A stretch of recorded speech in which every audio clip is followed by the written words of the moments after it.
You know that feeling when someone loves you in a way that actually exhausts you. They mean well.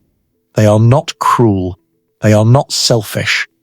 But every time they walk into the room, you feel your shoulders tense up because you already know what is coming.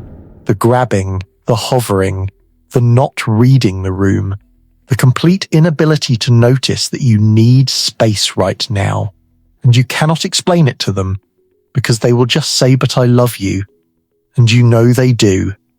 And somehow that makes it worse. That is exactly what your cat feels when you walk into the room. Not always, not with malice, but more often than you realize, more consistently than you want to admit, your cat has been bracing themselves for you. And the worst part is they cannot tell you. They cannot sit you down and explain what you keep doing wrong. All they can do is leave the room.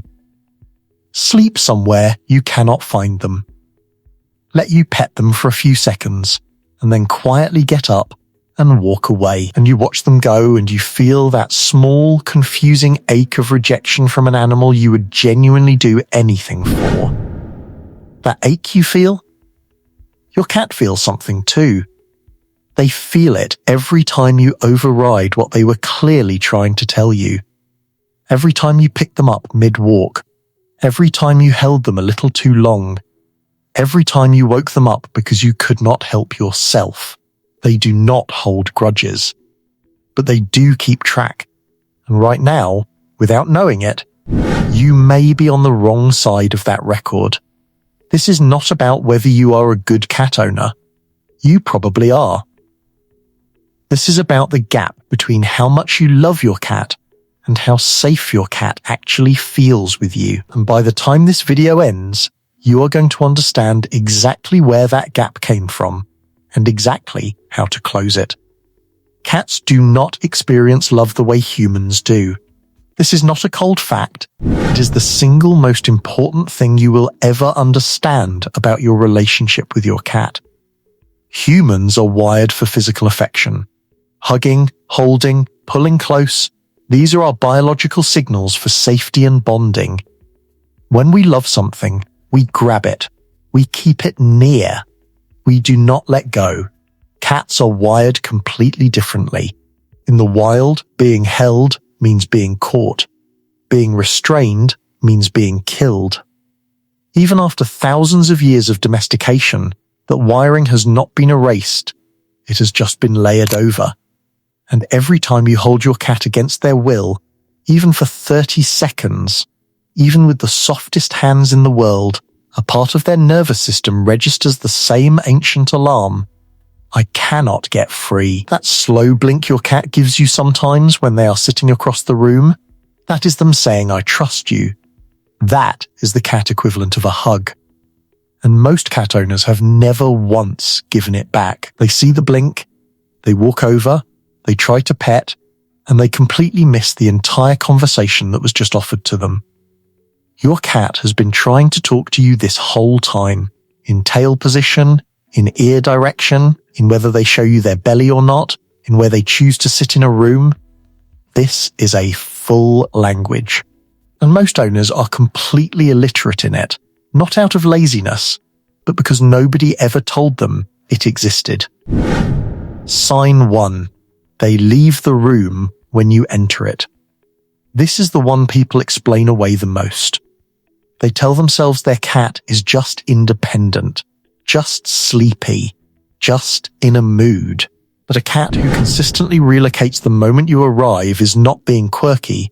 They are making a calculated decision that wherever you are is not where they want to be right now.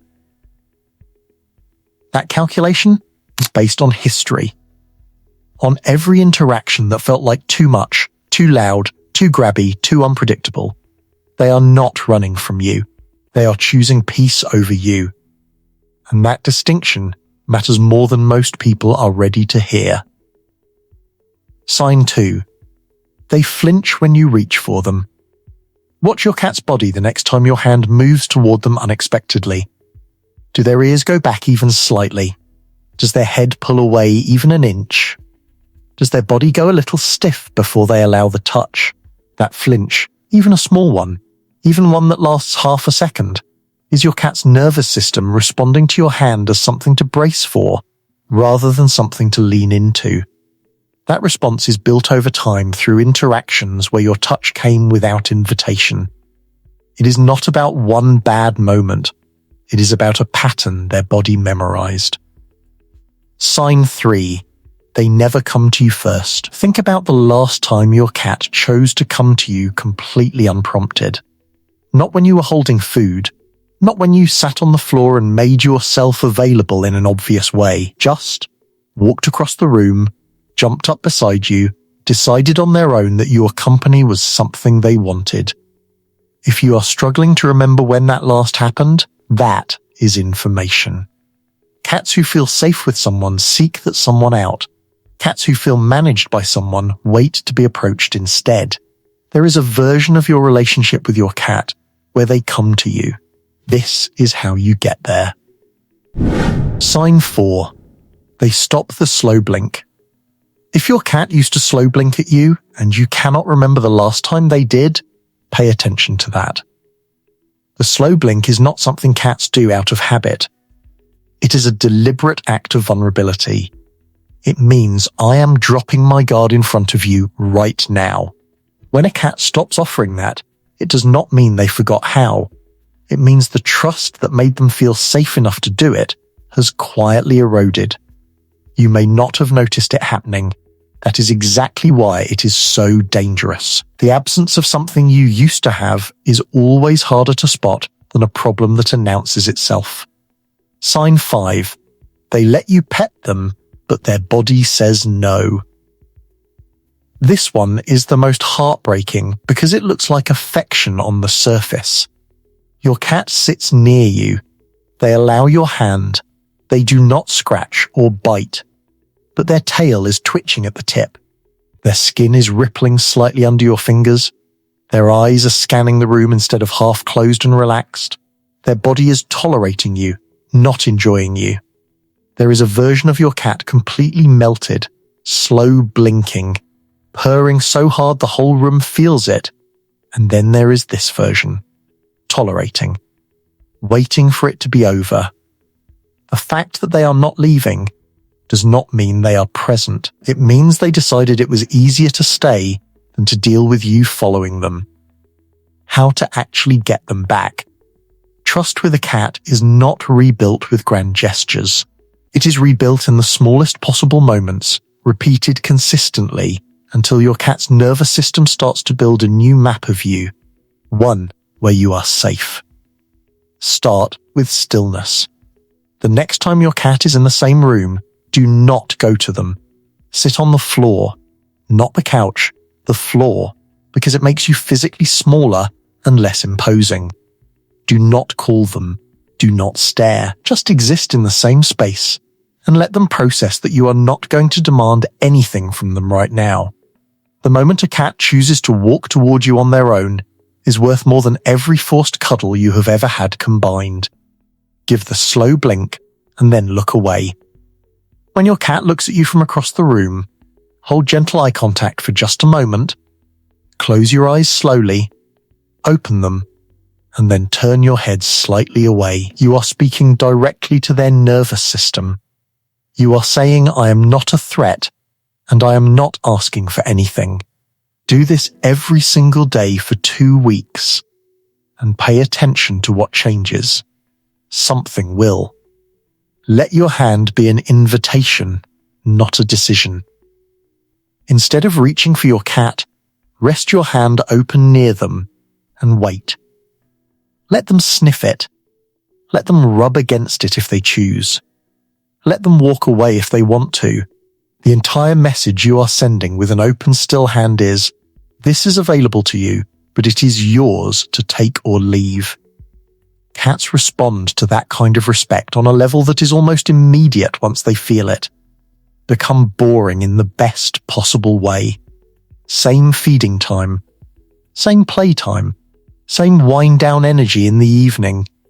Your cat is always building a model of who you are. The more predictable and consistent that model, the more your cat's brain files you under safe instead of unpredictable. And safe is where trust lives. Everything, every slow blink, every lap visit, every head press against your chin, it all starts there. Cats are not cold. They are not indifferent. They are not the pet you settle for when you cannot have a dog. They are extraordinarily sensitive creatures who spent millions of years in a world that wanted to eat them. And somewhere along the way, some of them decided that certain humans were worth trusting anyway. That decision was not made lightly. It was earned. When your cat walks into your lap without being put there, that means something. When they press the top of their head into your chin at 2 a.m, that means something. When they slow blink at you from across a room like you are the safest thing they have ever seen, that means everything. You have not lost that yet, but the longer you keep loving them in a language they cannot understand, the harder it becomes to get back. Sit on the floor tonight. Slow blink. Open your hand and wait. They remember who is worth coming back to. Make sure that is still you.